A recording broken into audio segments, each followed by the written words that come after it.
Are you thinking about building a home in Burnt Store Lakes in Punta Gorda, Florida? If so, you need to hear this before you make any decisions.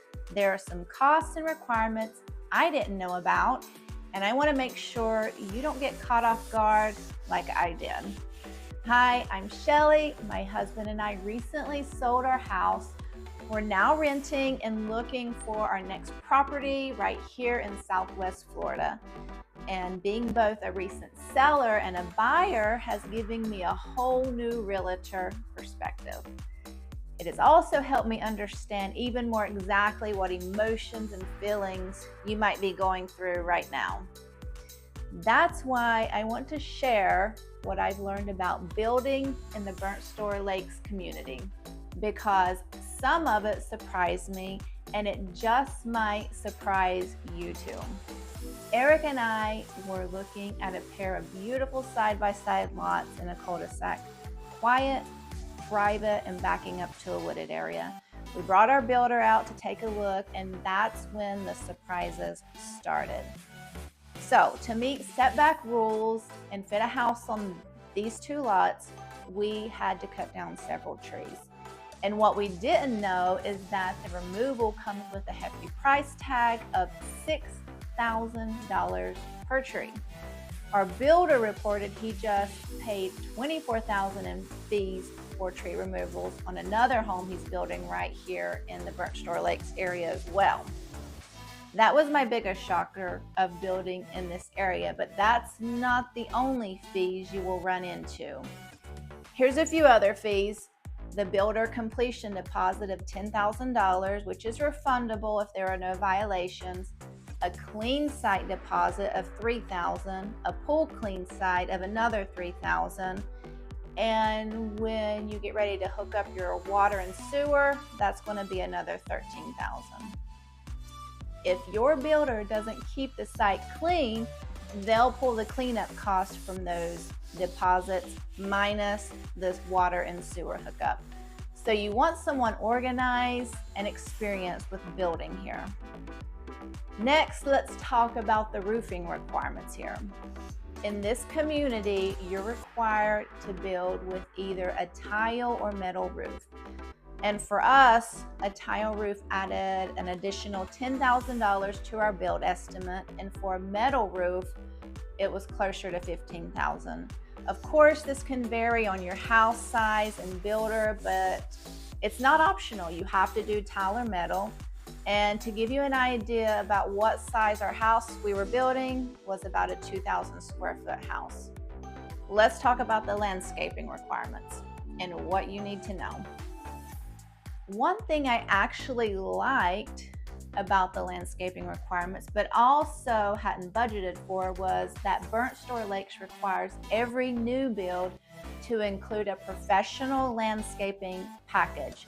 Now, this isn't just planting a few bushes and calling it a day. It means having a full lawn and landscaping plan that wraps around your home, front, sides, even around your pool cage or fence if you have one. Why is it a plus? When you drive through the neighborhood, you notice it right away. The lawns are lush, trimmed, and beautiful. There aren't random overgrown lots or patchy yards. It really gives the whole community a polished, upscale feel, which is a great thing, right? If you're planning to live here or even just resell someday. But here's the catch. The landscaping requirements is another added cost to your build, and it needs to be done right before you close out your project. If the association doesn't feel it meets the standard, they'll hold part of your clean site or completion deposit until it's done properly. So be sure to include that in your total budget planning.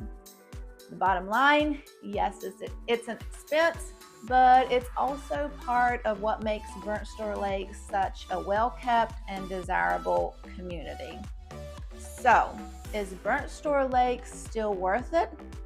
I mean, honestly, if you love the outdoors, yes. They have oversized sidewalks for walking and biking, a beautiful kayak launch, And it's a peaceful, laid-back environment and community that I would feel very comfortable walking my 3 dogs around because there's not a lot of traffic. It's a great community to purchase a golf cart and ride around in, even if you're not playing golf, just to socialize, meet neighbors, and go to the marina to eat that's just south of the community. And yes, the community that's right beside of you is the Burnt Store Marina community, which means you have access to boating, golf, and a couple waterfront restaurants. So how did this community recover from hurricanes, you might ask? After Hurricane Ian, one of the worst storms to hit this area, people living in Burnt Store Lakes, which is in Charlotte County, got their power back quicker than the folks in Burnt Store Marina, which is in Lee County. Florida Power and Light services Burnt Store Lakes, and that made a huge difference in restoration time, which was a big plus for us thinking about building here. Now, how close are you to restaurants and shopping? Well, Burnt Store is quiet and residential, which we love, but it's not where you'll find the shopping centers or a ton of restaurants. But here's the good news. You're just 15 minutes from Cape Coral on the south side or Punta Gorda on the north side. And just a little further north is Port Charlotte, all loaded with everything you need, lots of restaurants, lots of shopping. Now, this is a deeded restricted community, so monthly inspections are done to ensure homes and lots stay well maintained. If something's off, like a dirty driveway, overgrown landscaping, or trash bins left out, you're going to be notified. And fines can be as high as $200 per day, capping off at $3,000, and unresolved fines over $1,000 can turn into a lien on your property. So if you're thinking about building in Burnt Store Lakes, here's what I'd say. Go in prepared, budget for these unexpected fees, work with a builder who knows the community rules and understand what it's going to take to get approved and stay in good standing. But also take in the peace, the nature, the friendly neighbors, and the Florida sunshine. For the right person, this could be your perfect place to call home. If this video helped you feel more prepared to build in Burnt Store Lakes, give it a thumbs up, hit that subscribe button, and if you have another community you want me to review like this, put that in the comments, and I would love to make some more videos to help you understand the hidden cost of building in communities like this one. Also, if you're thinking about building, buying a lot, or just want someone local to walk through the process with you, I'd love to help you. You can reach me anytime. Call me today, 941-363-1209, or shoot me an email at sunshinehomesbyshelly@gmail.com. Thanks for watching, and I will see you in the next video.